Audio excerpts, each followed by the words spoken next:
दिल को छू जाए कहानी चैनल में आपका स्वागत है।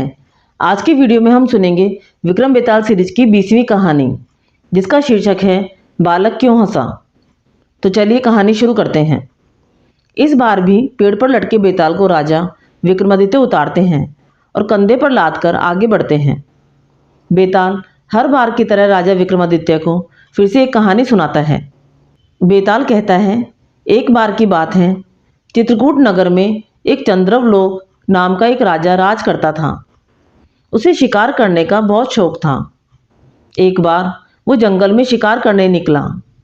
वहां घूमते घूमते वो रास्ता भटक गया। थक कर वो एक पेड़ के नीचे आराम करने लगा। आराम करते हुए उसने एक खूबसूरत कन्या को देखा। उसकी खूबसूरती राजा की आंखों में बस गई। उस लड़की ने फूलों के गहने पहने हुए थे। राजा उस कन्या के पास पहुंचा। वो कन्या भी राजा को देखकर बहुत खुश हुई।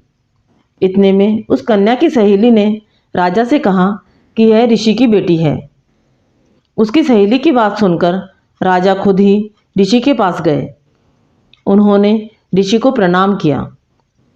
ऋषि ने राजा से पूछा, राजा आप यहाँ कैसे? राजा ने कहा, मैं यहाँ शिकार खेलने आया था। राजा की बात सुन ऋषि ने कहा, बेटा तुम क्यों मासूम जीवों को मारकर पाप के भागी बन रहे हो? ऋषि की बात का राजा पर बहुत असर हुआ।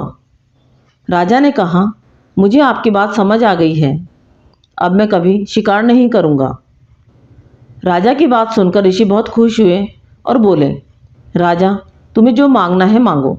राजा ने ऋषि की बेटी के साथ शादी करने का प्रस्ताव रखा। ऋषि ने राजा की बात मान ली और अपनी बेटी की शादी राजा के साथ कर दी। शादी के बाद राजा अपनी पत्नी को लेकर अपने राज्य की तरफ चल पड़ा। रास्ते में जाते जाते दोनों को एक भयानक राक्षस मिला। वो राक्षस बहुत ही भयानक था। उसने राजा की पत्नी को खाने की धमकी दी।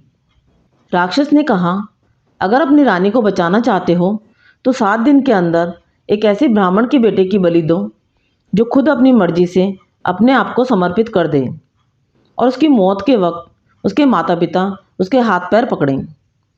राजा बहुत डरा हुआ था और उसी डर से उसने राक्षस की बात मान ली।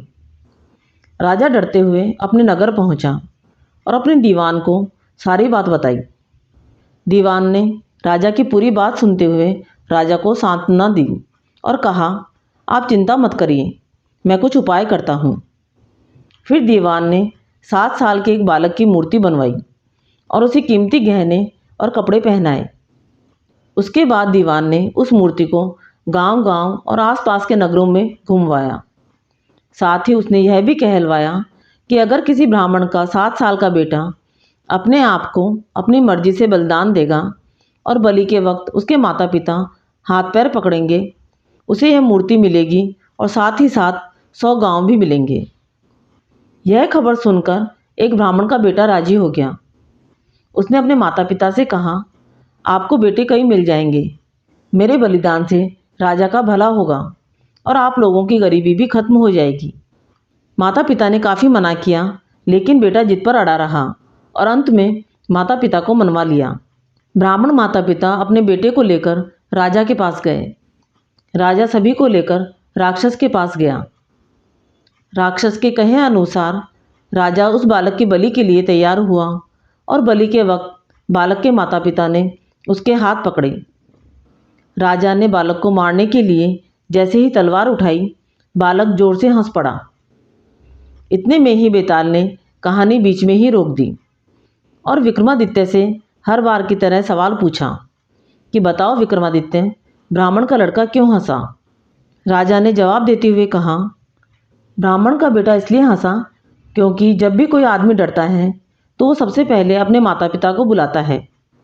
अगर माता पिता नहीं हो तो व्यक्ति राजा को मदद के लिए बुलाता है। अगर राजा भी मदद न कर सके तो व्यक्ति भगवान को मदद के लिए याद करता है। लेकिन यहाँ तो कोई भी ब्राह्मण के बेटे की मदद के लिए नहीं था। माता पिता बालक के हाथ पकड़े हुए थे। राजा हाथ में तलवार लिए खड़ा था और राक्षस उसके सामने उसे खाने के लिए तैयार था।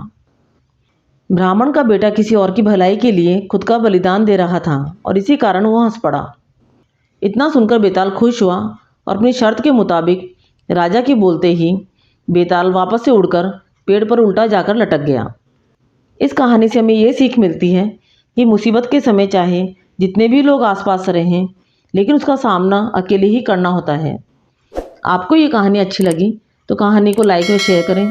चैनल पर नए हैं तो चैनल को सब्सक्राइब करें। विक्रम बेताल सीरीज की 21वीं कहानी हम सुनेंगे अगले वीडियो में। धन्यवाद।